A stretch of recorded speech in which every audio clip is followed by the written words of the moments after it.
Amém. Meus amados, abramos nossas Bíblias no livro de Êxodo, capítulo 2, texto da nossa meditação neste momento. Êxodo, capítulo 2. Nós faremos a leitura dos versos 23 a 25.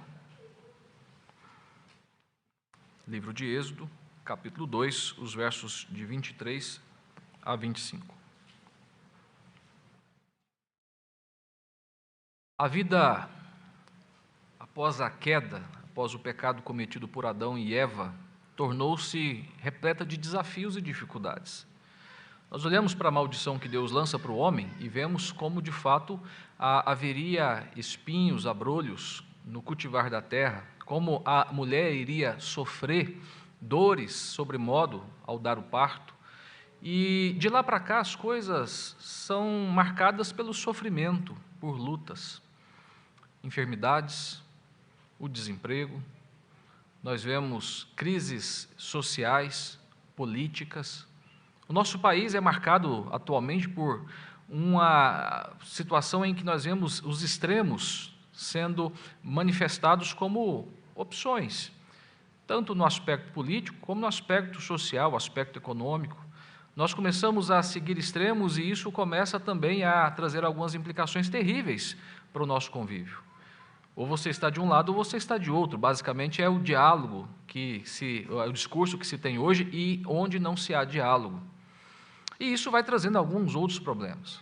Poderíamos pensar nas dificuldades que muitas vezes enfrentamos na vida pessoal, o luto que tantas vezes aflige o nosso coração, tragédias que sobrevêm de forma repentina, que nos deixam desesperados, que roubam a nossa paz. Há tantas desgraças, há tantas coisas desagradáveis neste mundo que causam pesares profundos e terríveis em nós, que fazem com que nós sejamos afligidos de maneira intensa, contínua, que nos levam ao desespero.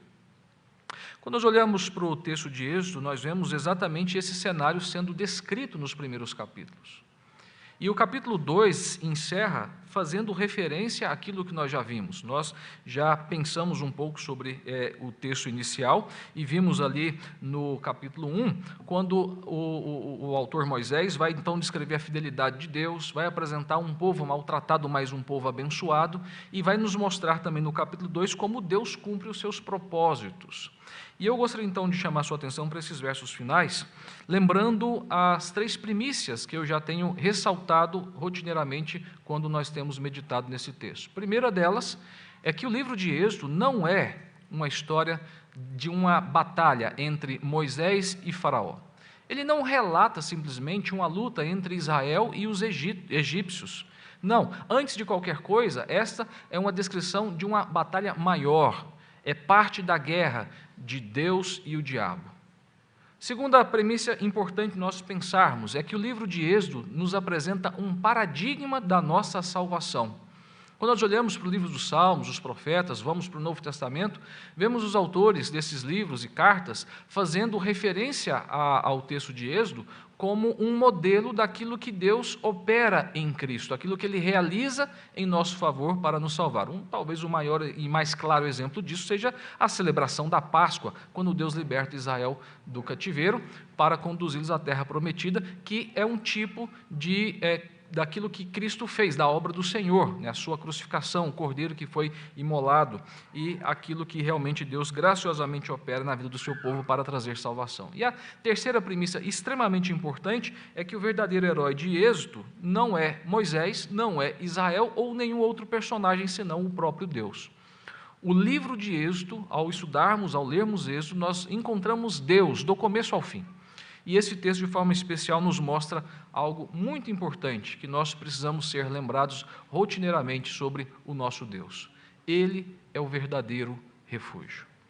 Não há refúgio em que nós podemos nos abrigar, senão no Senhor. E o texto, então, nos diz no verso 23. Decorridos muitos dias, morreu o rei do Egito. Os filhos de Israel gemiam sob a servidão, e por causa dela clamaram, e o seu clamor subiu a Deus. Ouvindo Deus o seu gemido, lembrou-se da sua aliança com Abraão, com Isaque e com Jacó, e viu Deus os filhos de Israel, e atentou para a sua condição. Vamos orar mais uma vez? Bondoso Deus, nós pedimos que a Tua palavra fale ao nosso coração, que o Senhor nos instrua, nos edifique, e que o Teu Santo Espírito nos guie em direção à verdade, para que o Teu nome seja glorificado, o Senhor seja conhecido e exaltado por nós. Nós suplicamos isso, ó Deus, e fazemos no nome santo do nosso Senhor Jesus Cristo. Amém.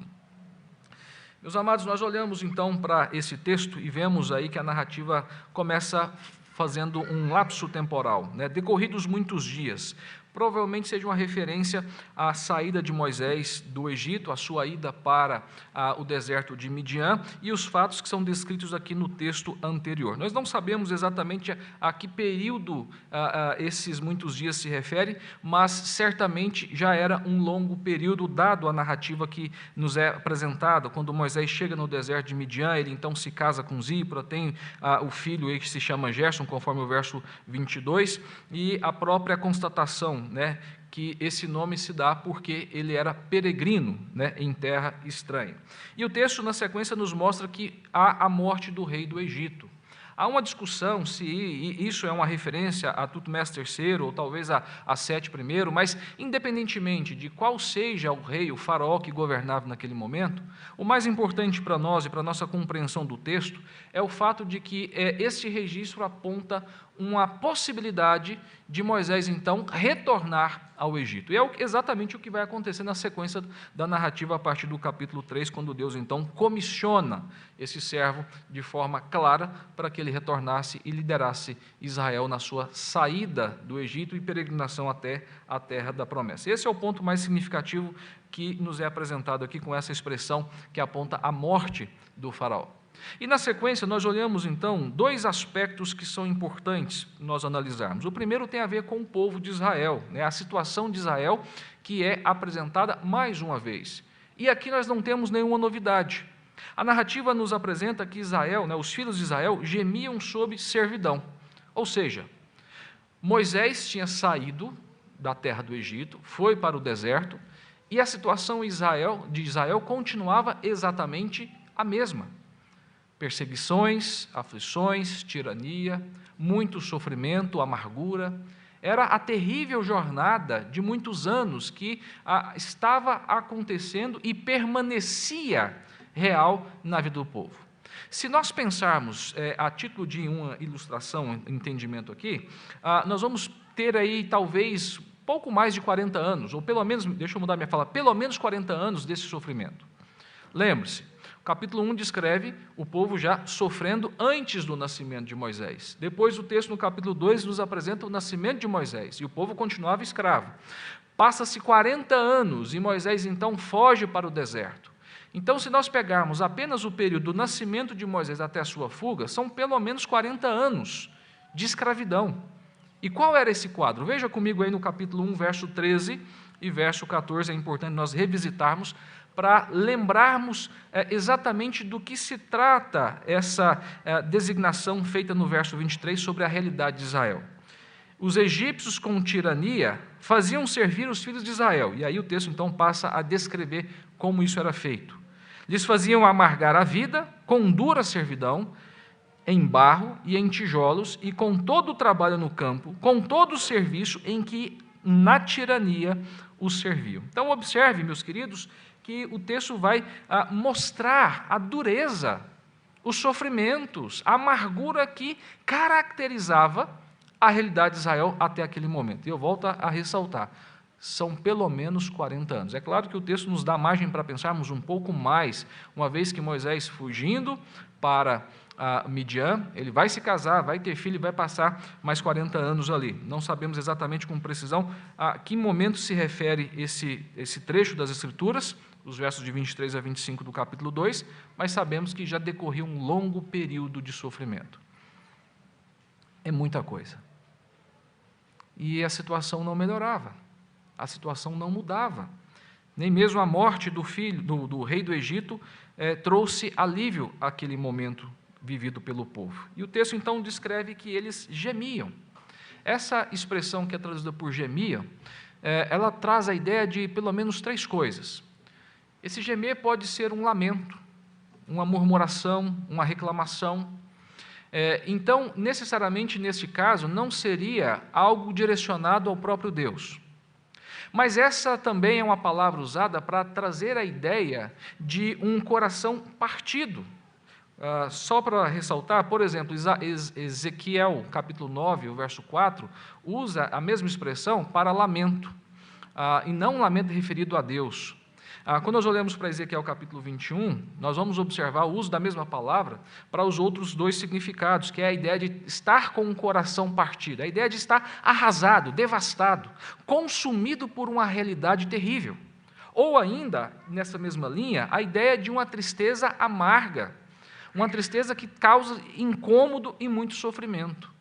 Quando nós olhamos para o capítulo 1 e vemos que o verso 14 diz que os egípcios faziam a vida de Israel, dos hebreus, se tornar amarga, talvez seja mais propício nós pensarmos na perspectiva do gemido nesse sentido. A palavra nos escreve, então, que os filhos de Israel tinham uma tristeza profunda, o seu coração estava partido, talvez até a ponto de não terem mais esperança, nenhuma perspectiva de mudança ou de transformação da sua realidade. O que nós podemos concluir disto nada mais é do que a vida estava difícil, muito difícil de ser vivida, muito difícil de ser levada adiante. Por quê? Porque eles trabalhavam e trabalhavam mais e cada vez arduamente para construir monumentos, para construir cidades, para construir celeiros para a glória de Faraó. Eram explorados ao máximo, as suas forças eram sugadas ao máximo, simplesmente para trazer um resultado benéfico aos egípcios e especialmente a Faraó. Eles poderiam ter acreditado que estivessem vivendo debaixo de uma maldição divina, ou talvez, como acontece conosco também muitas vezes, até ter pensado que Deus havia se esquecido diante de tanto sofrimento. Lembre-se, são mais de 40 anos nessa condição. É uma vida. É muito tempo. E era essa a realidade. E qual foi a reação deles diante disso? O texto nos diz que por causa dessa servidão, eles então clamaram ao Senhor. O texto vai enfatizar no verso 3 que o povo se volta a um clamor. Na verdade, o versículo 23 não enfatiza que esse clamor foi necessariamente dirigido a Deus. Eu vou falar um pouco mais sobre isso daqui a pouco, mas eu quero chamar a sua atenção primeiro para a seguinte realidade daquele povo. Eles não tinham prestígio, eles não tinham poder, eles não tinham propriedades, eles não tinham nada. Não havia mais nada a desfrutar. A realidade era muito diferente da época de quando chegaram ao Egito, conduzidos por José. Agora a sua realidade era devastadora, era terrível, mas ainda havia algo a desfrutar: o clamor. Havia algo que os egípcios não podiam tirar deles, não podiam roubá-los, não podia impedi-los de realizar. E é exatamente a isso que eles recorrem. Eles começam a clamar. E como eu falei, já mencionei, essa ideia do clamor, ela pode ser simplesmente um lamento, ou, na verdade, do gemido, pode ser um lamento, assim como o clamor pode ser simplesmente um grito agonizante. Nós vemos exemplos nas Escrituras, como o que acontece em Gênesis capítulo 41, quando, então, os egípcios vão clamar a Faraó por comida. Isso pode ser simplesmente um lamento, um clamor de uma pessoa, de um grupo, para uma autoridade. Ou seja, não tem nada de espiritual nisso. E o texto não apresenta a referência que eles clamaram a Deus, talvez pode nos levar a pensar que eles estavam simplesmente expressando agonia diante da sua luta. Mas não é isso que a palavra nos apresenta. Há outros textos que ressaltam, pelo menos 2 textos que ressaltam ao longo do livro do Pentateuco, escritos também por Moisés, que esse povo naquele momento clamou e clamou ao Senhor. Nós olhamos para Números capítulo 20, quando Moisés então vai solicitar passagem pela terra de Edom, ele vai recontar o que Deus havia feito. E ali então, quando ele se dirige ao rei de Edom, ele vai dizer: e clamamos ao Senhor, e ele ouviu a nossa voz e mandou o anjo e nos tirou do Egito. Veja como Moisés deixa muito claro que naquele instante de dificuldade, o clamor foi especificamente a Deus. Quando ele vai instruir a congregação sobre a dedicação das primícias da terra, Moisés, então, em Deuteronômio capítulo 26, no verso 7, ele vai dizer novamente, ele vai relembrar a história de forma bem resumida, enfatizando: clamamos ao Senhor, ao Deus dos nossos pais. São referências a este período terrível que Israel estava vivenciando como povo escravizado no Egito. O povo se volta a Deus. Eles buscam a presença do Senhor, expressando a sua agonia, a sua dor, o seu sofrimento, o seu incômodo, aquilo que estava realmente ferindo a alma. E quando nós olhamos para toda a descrição, do Pentateuco, nós vamos ver muitos outros momentos em que esta ação é repetida, o que nos faz plenamente crer, então, que o que acontece aqui simplesmente é o povo se voltando para Deus. Pouco depois de começarem a caminhada, Êxodo capítulo 14, no verso 10, quando eles estavam então cercados pelo mar e também cercados pelo exército dos egípcios, o texto nos apresenta que, em chegando o faraó, os filhos de Israel levantaram os olhos e eis que os egípcios vinham atrás deles e temeram muito. Então, os filhos de Israel clamaram ao Senhor. A despeito de, em outros momentos, eles terem se esquecido de que era a Deus que deveriam clamar, a palavra enfatiza que o povo tinha essa prática de se voltar para Deus e clamar. Êxodo capítulo 15, o verso 25, vai nos mostrar Moisés clamando ao Senhor quando o povo havia chegado em Mara, e as águas que tinham ali, todo mundo sedento, não podiam ser bebidas, porque eram águas amargas. O que Moisés fez? Ele clamou ao Senhor. Êxodo capítulo 17 nos mostra um episódio muito parecido, quando o povo estava acampado em Redifim, sem água, e reclamando com Moisés. O que Moisés faz? Ele clama ao Senhor novamente. O que farei a este povo? Só lhe resta apedrejar-me. Veja como Moisés e o povo muitas vezes teve essa postura, em meio às suas aflições e dificuldades, de se voltar ao Senhor. Josué capítulo 24, quando ele está na sua despedida, ele vai lembrar exatamente o que aconteceu no período do Êxodo. E chamando os vossos pais, e clamando os vossos pais, o Senhor pôs escuridão entre vós e os egípcios. Ele então começa a contar o que havia acontecido ali. O detalhe é que ele vai dizer: e clamando os vossos pais. Observe, o que está acontecendo em meio ao caos na vida dos hebreus é uma oportunidade para que o povo se voltasse a Deus e clamasse pelo seu favor. Aquilo que nós lemos agora há pouco, no Salmo 34. Eles estavam buscando o refúgio verdadeiro, e a palavra nos lembra que bem-aventurados aqueles que se refugiam no Senhor. Meus irmãos, o verso 23 nos mostra que, em meio então a essa tristeza profunda, a amargura da alma, a agonia dolorosa que perdurava na vida do povo, a única alternativa que restou para eles era simplesmente se voltar ao Senhor. Teria sido melhor se o povo buscasse a Deus, independentemente das aflições, mas neste momento as aflições foi uma ferramenta para fazer com que o povo se voltasse ao Senhor. Mas o texto nos mostra mais, nos mostra então Israel gemendo e clamando ao Senhor. E como Deus tratou de tudo isso? Como Deus reagiu? A palavra vai nos mostrar que quando o seu povo ora, quando o seu povo clama, quando o seu povo implora, Deus ouve e age. E essa é uma das verdades tremendas que as Escrituras nos mostram. Porque em meio às nossas dores, em meio ao nosso sofrimento, aos pesares dessa vida, nós podemos nos lembrar que em todo o tempo podemos nos voltar ao Senhor e apresentar a Ele o nosso clamor. Ou muitas vezes, como aconteceu com o próprio povo, o nosso gemido. E lembre-se que a Escritura nos mostra que é assim que o Espírito intercede por nós, com gemidos inexprimíveis. Porque muitas vezes na nossa condição será tão terrível, nós estaremos tão amargurados, tão afetados pelo sofrimento, que mal conseguiremos nos expressar diante de Deus, mas o nosso consolo é que ainda nesses casos, o Senhor nos ouve. O Senhor age em nosso favor. E nós olhamos então para o texto, e a palavra nos diz no final do verso 23, que o clamor do povo subiu ao Senhor.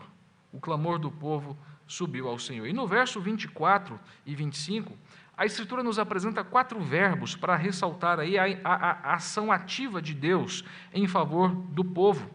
Havia chegado o momento, havia chegado a hora para a execução do grande plano da redenção, grande plano da salvação dos hebreus. E a palavra então nos mostra, primeiramente no verso 24, que ouvindo Deus. Parece uma expressão simples, tão banal diante de tantas vezes que nós a ouvimos, mas preste atenção, a palavra nos diz que Deus ouviu. Talvez essa seja uma das coisas que nós mais buscamos nos nossos dias, sermos ouvidos. Há tantas vozes por aí, e a nossa voz se misturam com essas outras, que nem sempre nós acabamos sendo ouvidos. As pessoas estão carentes de serem ouvidas, porque todo mundo quer falar, ninguém quer ouvir, diferente daquilo que a Bíblia nos ensina. E aquele povo estava falando, aquele povo estava clamando, e a palavra nos diz que algo diferente aconteceu. O Senhor os ouviu o seu clamor. Deus ouviu as suas orações, e na verdade nós temos que ressaltar que Ele as ouvira desde sempre. No Salmo que nós lemos, no verso 15, nós não chegamos a lê-lo, no Salmo 34, verso 15, que depois é repetido pelo apóstolo Pedro, nós vamos observar o salmista dizendo que sobre Deus e em relação aos justos, os seus ouvidos estão abertos ao seu clamor. Olha que verdade maravilhosa a palavra nos lembra nessa noite. Deus está pronto a nos ouvir, a nos escutar, a ouvir o nosso choro, o nosso lamento, a ouvir o nosso gemido, o nosso sofrimento. Basta nós nos apresentarmos diante dEle e colocar aquilo que aflige o nosso coração. Ele sempre estará com os ouvidos abertos, porque a palavra nos diz categoricamente que os ouvidos do Senhor estão abertos ao seu clamor. Como se não bastasse, nós olhamos para Isaías capítulo 59, de forma muito semelhante, quando Isaías começa a apontar os erros do povo, ele começa lembrando quem Deus é e o que Deus faz. E numa dessas questões que ele apresenta, ele vai dizer no capítulo 59, verso 1, o seu ouvido não está surdo, para não poder ouvir. Deus não é surdo. Ele nos escuta quando nós clamamos, e é esta a grande verdade que a palavra nos apresenta. O tempo havia chegado para Deus realizar uma grande e maravilhosa obra de redenção, para que o seu nome fosse glorificado. E isso é marcado pelo ato de Deus ouvir o seu povo. Mas Deus não apenas ouve, Ele também se lembra. Veja que o texto então diz, ouvindo Deus o seu gemido, lembrou-se. Esse verbo parece ser um tanto quanto estranho, né? Quando nós usamos para Deus. Dizer que nós lembramos, eu lembrei do aniversário de fulano, olha, eu lembrei de fazer aquela visita, eu lembrei de comprar aquilo que você pediu.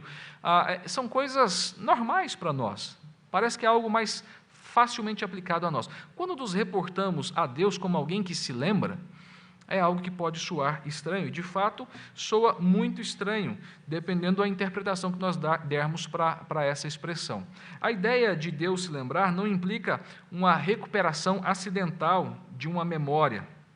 Não é isso que a Escritura vai nos ensinar sobre a lembrança de Deus. Nós temos que entender que, dentro da nossa limitação, Deus se revela de uma maneira que nós podemos compreendê-lo. Então, há um tipo de linguagem muito específica, nós chamamos de antropopatia e antropomorfismo. O que significa isso? A antropopatia é quando Deus aplica a si mesmo sentimentos, coisas que são próprias nossas, como Deus se lembrar, Deus se entristecer, Deus se alegrar, Deus se arrepender. São linguagens, um tipo de linguagem que nos mostra exatamente características nossas que são aplicadas a Deus para a nossa compreensão. O antropomorfismo é quando partes do nosso corpo são aplicados a Deus, com igual propósito. Deus é Espírito, nós sabemos disso. Ele ocupa todos os espaços, não é matéria como nós. Mas a Escritura diz que os olhos do Senhor estão por todos os lugares, a Bíblia diz que a boca do Senhor o disse. Veja, são partes do corpo humano aplicados a Deus para que nós compreendamos o que Deus está fazendo. E de forma semelhante ocorre aqui. Então, a lembrança, nesse caso, não é uma recuperação acidental de uma memória, mas, ao contrário disso, é a ação deliberada sobre aquilo que é lembrado, ou em favor daquele que é lembrado. E o texto vai nos mostrar claramente, meus irmãos, que a lembrança de Deus não é sobre o pecado do seu povo, porque aquele povo era um povo pecador, era um povo transgressor. Mas ainda assim Deus não se lembra do seu pecado, e o texto vai dizer que Deus se lembrou da sua aliança com Abraão, e isso faz toda a diferença. O que essa expressão quer ressaltar simplesmente é que Deus lembrou-se da sua relação pactual, que ele mesmo havia firmado com Abraão, da sua aliança que ele havia firmado com o homem, e aliança que garantia a salvação, que garantia um relacionamento íntimo e um relacionamento de bênção e amor. É a manifestação da sua graça de forma maravilhosa. É a promessa que Deus havia feito a Abraão, lá em Gênesis 17, eu vou ser o seu Deus e o Deus dos seus filhos. Deus se lembra disso. E, meus irmãos, essa lembrança tem a ver com a promessa que Deus vinha fazendo aos seus servos. Pense, por exemplo, no que foi feito lá em Gênesis capítulo 3, verso 15, quando Deus prometeu que a semente da mulher ia destruir a semente da serpente. Lembra-se, eu comecei ressaltando algumas primícias que nós temos que observar em Êxodo. Essa não é uma história da batalha de Moisés com o faraó, de Israel com o Egito, mas de Deus contra Satanás. Aquilo que Deus prometeu a Eva estava dando sequência, estava apresentando o seu cumprimento aqui. É claro que de uma maneira limitada, de uma maneira parcial, porque o seu cumprimento pleno se dá em Cristo, na cruz do Calvário. Mas Deus estava trazendo à tona a sua promessa. A promessa que ele havia afirmado a Abraão, como eu já ressaltei, de que nele seriam abençoadas todas as famílias da terra. Aqueles que o abençoarem seriam abençoados, os que o amaldiçoarem seriam amaldiçoados. A promessa que Deus fez de forma muito específica em Gênesis capítulo 15, quando então ele vai ressaltar a Abraão que o seu povo ficaria escravo, mas ele completa que iria trazer liberdade. Essa promessa é registrada nos seguintes termos: sabe com certeza, isso está em Gênesis 15, do verso 13 a 14, sabe com certeza que a tua posteridade será peregrina em terra alheia, e será reduzida à escravidão, e será afligida por 400 anos. Esse tempo estava chegando ao fim, e é por isso então que Deus se lembra, ele coloca em prática a sequência da sua promessa. Ele vai dizer: mas também eu julgarei a gente a que tem de se sujeitar-se, e depois sairão com grandes riquezas. É disso que Deus está falando, é disso que Deus está se lembrando, daquilo que ele havia se comprometido com Abraão muito tempo atrás. E ainda que o povo não se lembrasse dessa aliança, ainda que o povo tivesse perdido a esperança nessa aliança, ainda que o povo estivesse no mais profundo sofrimento e dor, Deus iria cumpri-la e levá-la adiante, porque Ele é o Senhor fiel, como nós já vimos. 2 Timóteo, capítulo de número 2, no verso 13, Paulo fala sobre isso, dizendo: se somos infiéis, Ele permanece fiel, pois de maneira nenhuma pode negar-se a si mesmo. O Deus que havia feito aliança com os patriarcas é o Deus que estava agindo para a libertação dos hebreus do Egito. Ainda que eles não estivessem contemplando esse plano sendo executado, ainda que eles não pudessem ver a luz no final do túnel, mas Deus já estava em ação. Lembre-se que nós vimos um pouco disso com o nascimento do próprio Moisés recentemente.Esse é o Deus que também lembra-se da sua aliança e envia Jesus. Ele envia o seu Filho por conta do pacto que ele firmou, e aplica a obra de Cristo na minha e na sua vida por conta da aliança que Ele estabeleceu conosco, meus queridos, de nos dar um Salvador, para que de fato nós pudéssemos ser redimidos do nosso pecado. Mas esse Deus que ouve e se lembra, também é um Deus que vê. A palavra vai nos mostrar no início do verso 25, dizendo: e viu Deus os filhos de Israel. Este é o Deus que vê. Essa é uma expressão que nos remete à ideia de que Deus viu a situação difícil, calamitosa que eles estavam enfrentando, as aflições que se multiplicavam, a tirania que era aplicada contra eles, a vida amarga que desfrutavam no Egito, as ameaças de morte. Lembra-se que Faraó mandou por pelo menos 2 vezes matar as crianças que estavam nascendo do sexo masculino? Deus estava vendo tudo isso. Nada nesta vida, nada neste mundo passa desapercebido aos olhos do Senhor. E a palavra de Deus nos mostra isso para nos confortar, e é claro que também para nos confrontar. Mas, meus queridos, nós temos que nos lembrar daquilo que as Escrituras nos ensinam a esse respeito. No Salmo 34, verso 15, a palavra nos diz que os olhos do Senhor repousam sobre os justos. Nós olhamos para o Salmo 139, no verso 16, Davi vai dizer: os teus olhos me viram a substância ainda informe. O que significa isso? Ele não tinha nem nascido, mas Deus já o via, Deus já o contemplava. E Davi completa dizendo: e no teu livro foram escritos todos os meus dias, cada um deles escrito e determinado, quando nenhum deles havia ainda. Olhando para Provérbios capítulo 15, no verso 3, a palavra vai nos dizer que os olhos do Senhor estão por toda a terra, contemplando os maus e os bons. Quando nós olhamos para o Novo Testamento, a verdade acerca da visão de Deus continua precisa, continua exata e sendo descrita pela palavra. Em Hebreus capítulo 4, nós lemos: e não há criatura que não seja manifesta na sua presença. Pelo contrário, todas as coisas estão descobertas e patentes aos olhos daqueles a quem temos de prestar contas. Veja o que o autor da carta está ressaltando: todas as coisas estão descobertas, são reveladas e estão patentes aos olhos daquele a quem nós teremos de prestar contas. Quando nós olhamos para Jó, Jó faz uma afirmação fantástica a esse respeito no capítulo 28. Ele vai dizer: o seu olhar, o olhar de Deus, alcança as extremidades da terra, ele vê tudo o que há debaixo dos céus. Não há nada que passa desapercebido do olhar do Senhor. Cada ameaça que você sofre,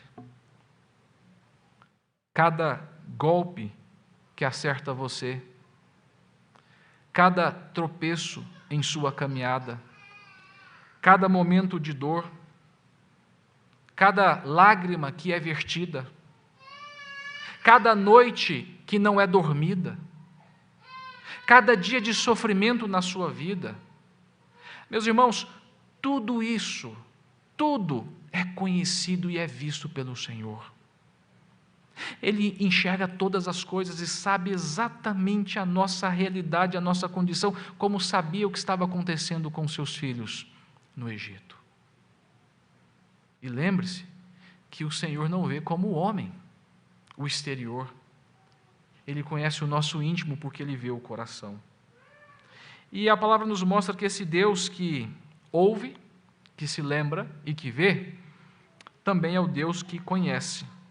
O final do versículo 25 diz que Deus atentou-se para a sua condição, a condição de Israel. A expressão traduzida aqui por atentou para a sua condição é a expressão que traz a ideia de conhecimento. E não é algo restrito ao campo cognitivo. É algo que extrapola essa ideia. É algo que tem a ver com um relacionamento, e mais do que isso, um relacionamento de intimidade. Só para ilustrarmos isso, pense, por exemplo, na narrativa do nascimento de Jesus, da concepção de Jesus. Ali em Mateus, capítulo 1, o anjo vai aparecer a José, vai conversar com José, e a palavra vai descrever no final desse período que, até que Maria concebeu, José não a conheceu. A ideia era de ter relação íntima com ela. E o que nos é apresentado aqui é que Deus simplesmente desenvolve essa relação com o seu povo. Uma relação de profundo amor, um amor incondicional. Deus nos conhece no sentido mais estrito da palavra. A ideia de que Ele não simplesmente sabe quem nós somos, mas Ele se relaciona conosco, porque esse é o Deus da aliança, o Deus do pacto, o Deus que sabe e que vivencia os nossos sofrimentos conosco. Então foi isso que o profeta Isaías disse, que Jesus tomou sobre si as nossas dores. Ele sabe exatamente as lutas que nós passamos e graciosamente nos acompanha em meio a essas lutas. Esse é o Deus que redimiu os hebreus do Egito. Esse é o Deus que resolveu agir para glorificar o seu nome por meio da vida do seu povo. E a sequência que nós temos da narrativa simplesmente então é a execução deste grande e maravilhoso plano de libertação, que aponta para a glória do nosso Senhor e aponta aquilo que Ele estaria por fazer depois em Cristo, o nosso Redentor. Concluindo, meus queridos, eu quero chamar sua atenção simplesmente para o fato de que essa vida é dura. Você e eu vamos, mais cedo ou mais tarde, ter de lidar com apertos, e apertos tão desesperadores, que muitas vezes a nossa única postura vai ser de clamar ao Senhor, de implorar por Ele, de apresentar os nossos gemidos de sofrimento a Ele. Faça isso. Lembre-se que você tem um Deus que é o verdadeiro refúgio, e que não apenas nos momentos de dores, mas em todos os momentos você pode se abrigar nele. Eu não sei quais são os dilemas que você tem passado, eu não sei o que você terá de passar ao longo dessa semana, mas eu sei que, independente do que virá, nós podemos encontrar segurança e abrigo no Senhor. Porque a palavra nos diz que esse Deus é o Deus da aliança, é o Deus que resolveu se relacionar conosco por meio de nosso Senhor e Salvador Jesus Cristo. E quando nós clamamos, Deus nos ouve, Deus nos vê, Deus nos atende, não necessariamente da maneira como nós gostaríamos, mas Ele está pronto a agir em nosso favor, não porque há algum mérito em nós, mas porque Cristo conseguiu cumprir aquilo de forma plena e eficaz como nosso representante, sendo o nosso substituto, e o Espírito aplica essa obra na nossa vida, ou seja, você e eu somos participantes da aliança com Deus.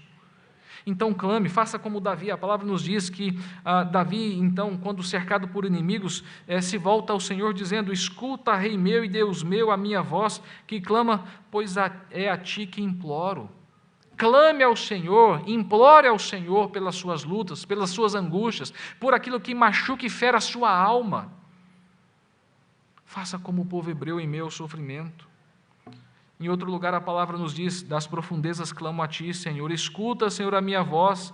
Estejam alertas os teus ouvidos às minhas súplicas. Persista, seja perseverante em clamar pelo favor do Senhor. Mas também você precisa se lembrar e saber que Deus ouve os nossos gritos por ajuda e os nossos gemidos por libertação, da mesma maneira que Ele ouviu nos dias de Moisés. Ele é o nosso verdadeiro refúgio. Mas nem sempre o Senhor vai, de fato, nos responder como nós esperamos. Mas saiba que Ele vai sempre responder da maneira como o nome dEle será glorificado. Maior do que o nosso bem-estar, ou melhor dizendo, melhor que o nosso bem-estar, é termos o nome de Deus ser glorificado em nossa vida. Isso é o mais importante.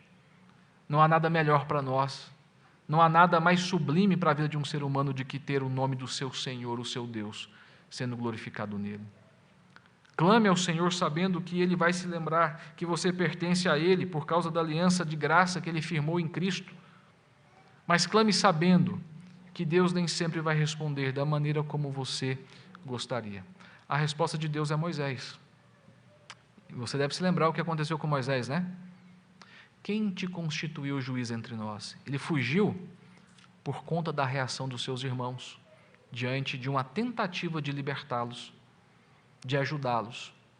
Aquele que foi rejeitado pelo povo era um instrumento que Deus havia determinado para conduzi-los à libertação. E a história nos mostra como Moisés muitas vezes ainda vai sofrer na mão desse povo.